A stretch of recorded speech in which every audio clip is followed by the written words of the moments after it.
Hello dear students. In this session, we'll try to understand what literary criticism is. I'm sure you might have come across the term earlier, but have you understood it in the right sense? That is what we need to augment through this session. The word criticism is derived from the Greek root krine, which means to judge, and the term kritikos, that means able to discern and judge. So initially, criticism was understood as an area where you judge a work of art or judge something in general. Traditional literary criticism is a system of analyzing, reviewing, and critiquing a work of literature. It is important to note that in this context, the word criticism doesn't simply mean finding fault with the writing, but rather looking at it from a critical or analytical viewpoint in order to understand it better. A literary critic is not someone who merely evaluates the worth or quality of a piece of literature, but rather is someone who argues on behalf of an interpretation or understanding of the particular meanings of literary texts. The task of a literary critic is to explain and attempt to reach a critical understanding of what literary texts mean in terms of their aesthetic as well as social, political, and cultural statements and suggestions. A literary critic does more than simply discuss or evaluate the importance of a literary text. Rather, a literary critic seeks to reach a logical and reasonable understanding of not only what a text author intends for it to mean, but also what different cultures and ideologies render it capable of meaning. As you are learning something which is very popular today, and also something which has profound connection with the field of literary theory, it's important that you are able to differentiate between literary criticism and literary theory. The functions of literary criticism vary widely, ranging from the reviewing of books as they are published to systematic theoretical discussion. Modern literary criticism is often influenced by literary theory. Whether or not literary criticism should be considered a separate field of inquiry from literary theory, or conversely from book reviewing, is a matter of some controversy. Some critics consider literary criticism a practical application of literary theory, because criticism always deals directly with particular literary works, while theory may be more general or abstract. Literary theory, however, refers to a particular form of literary criticism in which particular academic, scientific, or philosophical approaches are followed in a systematic fashion while analyzing literary texts. For example, a psychoanalytic theorist might examine and interpret a literary text strictly through the theoretical lens of psychoanalysis and psychology, and in turn offer an interpretation of reading of a text that focuses entirely on the psychological dimensions of it. Traditional literary criticism tends not to focus on a particular aspect of a literary text in quite the same manner that literary theory usually does. Some literary critics and theorists deny that there is a distinct difference between literary criticism and literary theory, and argue that literary theory is simply a more advanced form of literary criticism. Other critics argue that literary theory itself is far more systematic, developed, and scholarly than literary criticism, and hence of a far greater intellectual and critical value than traditional literary criticism. Rarely do groups of literary theorists agree exactly as to how to define what literary theory is and how it is similar to or different from traditional literary criticism. Now it is time to look at how literary criticism originated and how it evolved through various ages. We understand that it originated during the classical times with Plato and Aristotle, and then through the medieval ages, the Renaissance and Neoclassical times, the Romantic and Victorian eras, it passes into the modern form as we know it today. The critical inquiry had begun almost in the 4th century BC in Greece. Plato, the Greek disciple of Socrates, was the first critic who examined poetry as a part of his moral philosophy. Plato was basically a moral philosopher and not a literary critic. Plato's critical observations on poetry lie scattered in 4 works: the Ion, the Symposium, the Republic, and the Laws. In the Ion, he advocated poetry as a genuine piece of imaginative literature. But in the Republic, which is a treatise on his concepts of ideal state, he rejected poetry on moral and philosophical grounds. Plato was a great moral philosopher, and his primary concentration was to induce moral values in the society and to seek the ultimate truth. So, when he examines poetry, his tool is rather moral and not aesthetic. He confused aesthetics with morality and ultimately concluded poetry as immoral and imitative in nature. Aristotle, the most distinguished disciple of Plato, was a critic, scholar, logician, and practical philosopher. The master was an inspired genius every way, greater than the disciple except in logic, analysis, and common sense. He is known for his critical treatises, which are titled The Poetics and the Rhetoric, dealing with the art of poetry and art of speaking, respectively. Aristotle examines poetry as a form of art and evaluates its constituent elements on the basis of its aesthetic beauty. In his work, he has described the characteristics of tragedy, comedy, and epic in elaborative manner. But unfortunately, the library of Athens was burned down, in which most parts of his treatise were lost. Whatever is available at present is considered as the Poetics. Fortunately, we find a detailed note on tragedy which throws light also on the fundamental elements of good literature.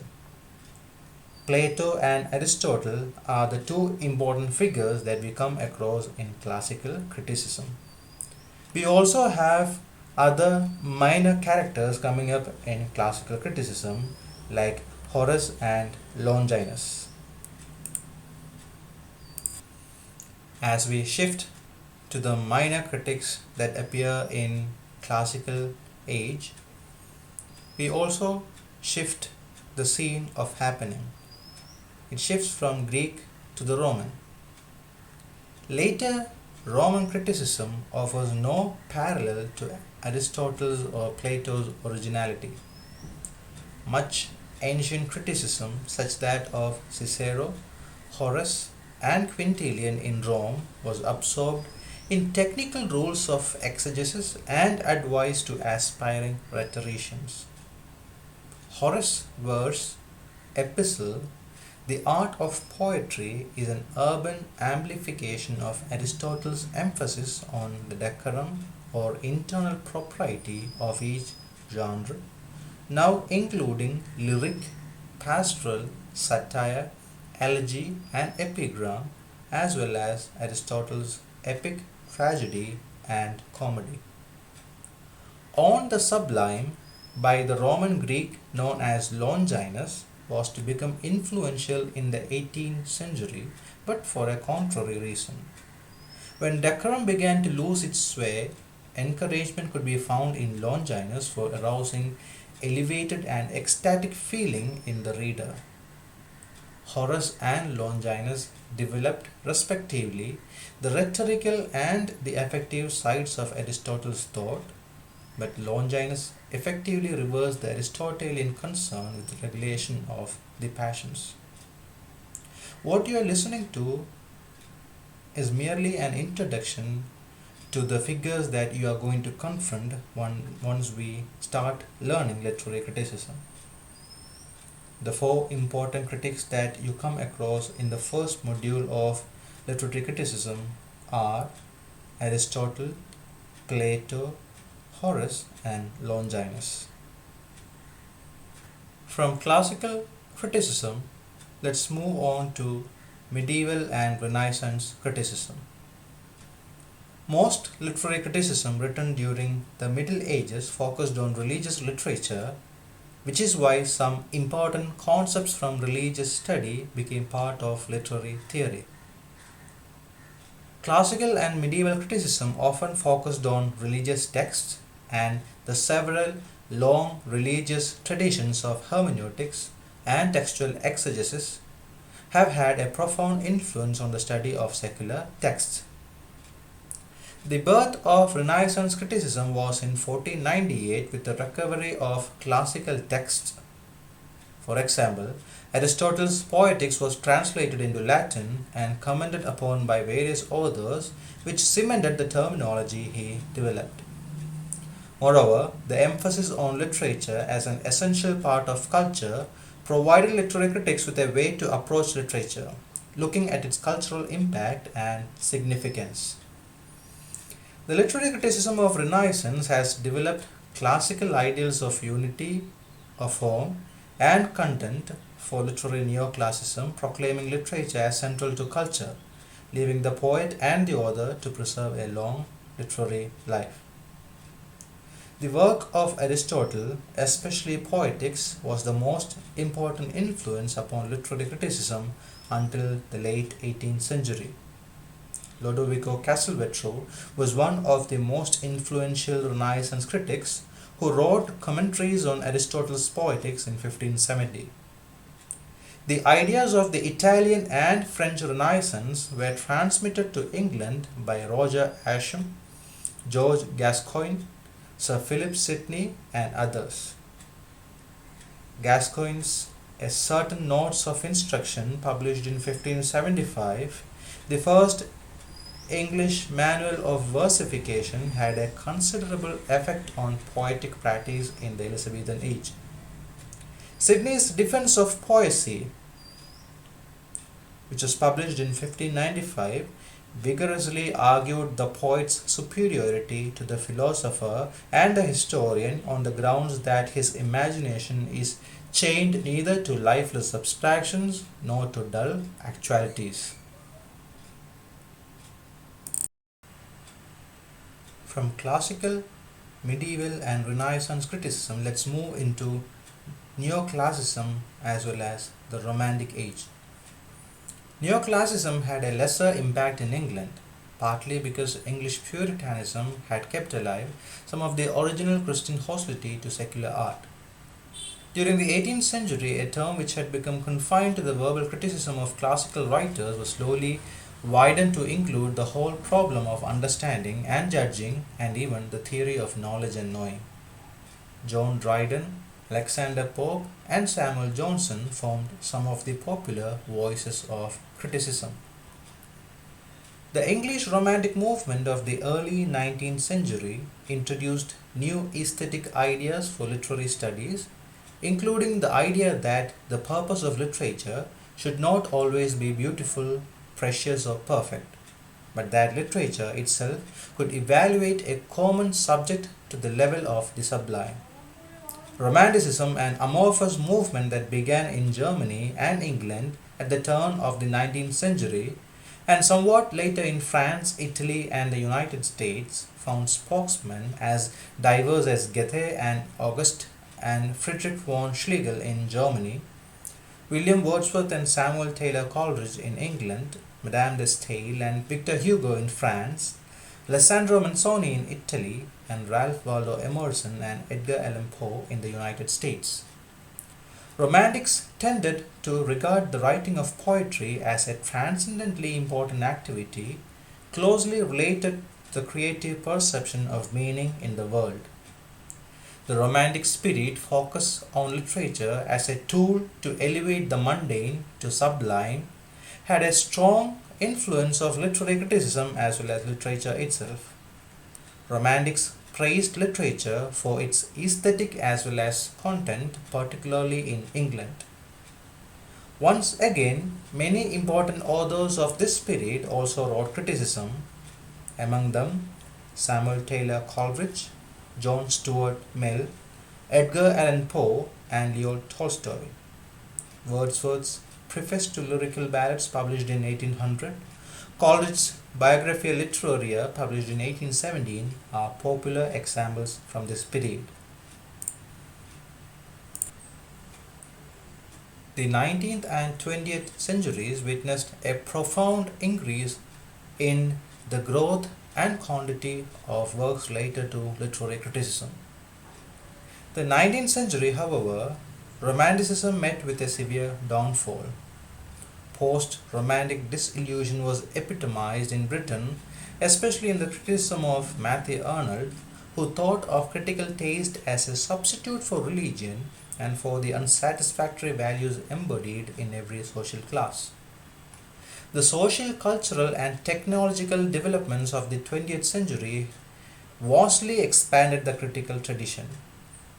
20th century literary criticism and theory has comprised a broad range of tendencies and movements.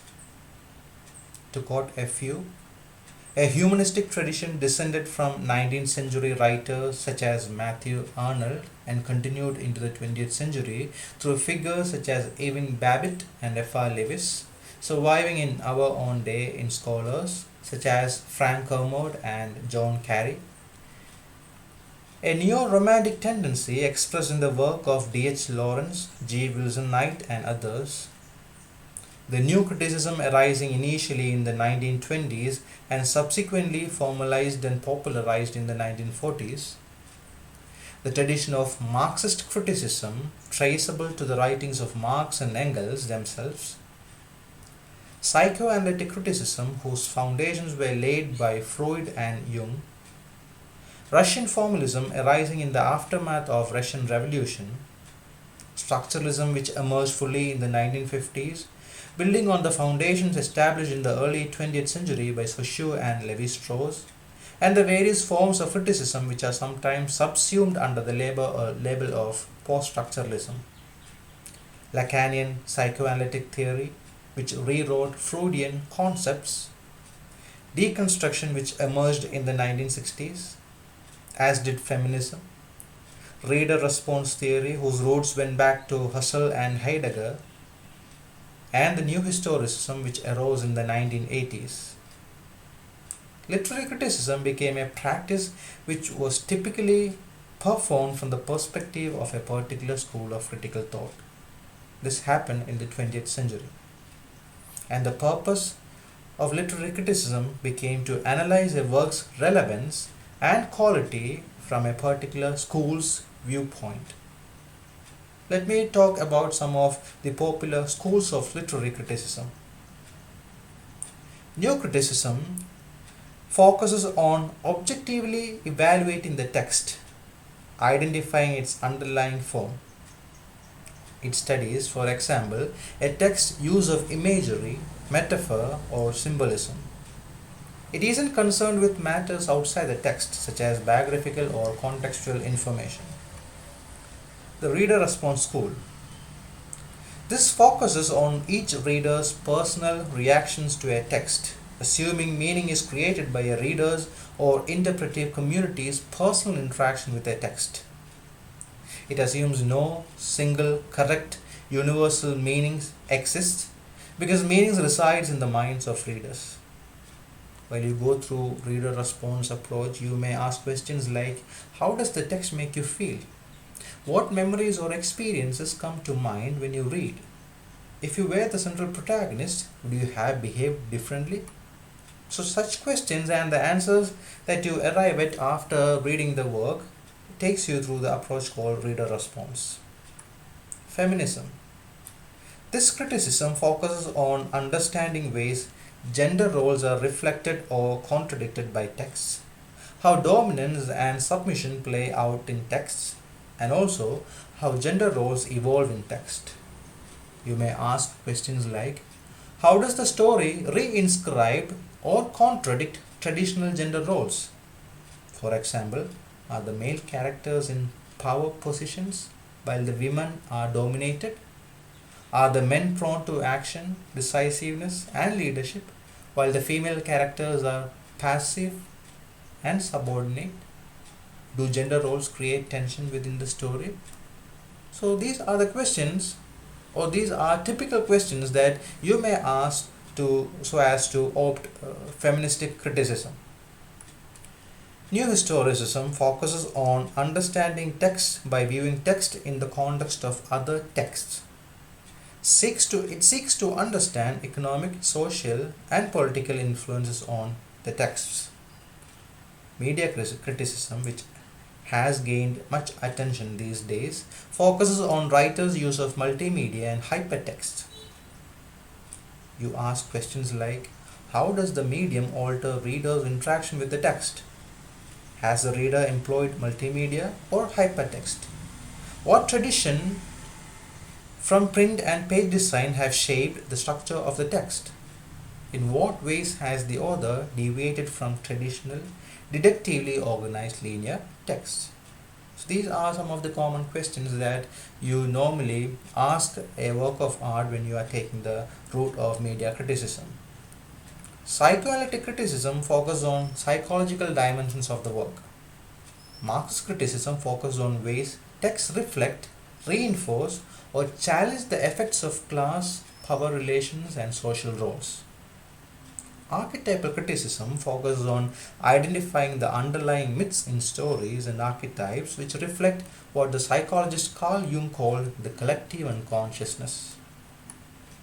Post-colonial criticism focuses on how Western culture, representation as well as misrepresentation of third world countries and peoples in stories, myths, and stereotypical images encourages repression and domination. Structuralism or as well as semiotics focuses on literature as a system of science where meaning is constructed in a context where words are inscribed with meaning by being compared to other words and structures. Post-structuralism, deconstruction, focuses along with structuralism on viewing literature as a system of science, yet rejects the structuralist view that a critic can identify the inherent meaning of a text, suggesting instead that literature has no center, no single interpretation, that literary language is inherently ambiguous. Apart from this, you have many other number of postmodern approaches like posthumanism, after theory, eco-criticism, which are finding readership as well as involvement from the academic world. With that, we come to the end of the first online lecture. I hope you have got a small idea regarding what literary criticism is, how is it different, or is it different at all from literary theory, how it originated, and how through various ages and through various critics of different times it evolved into the present status. I hope to see you in the next session. Thank you.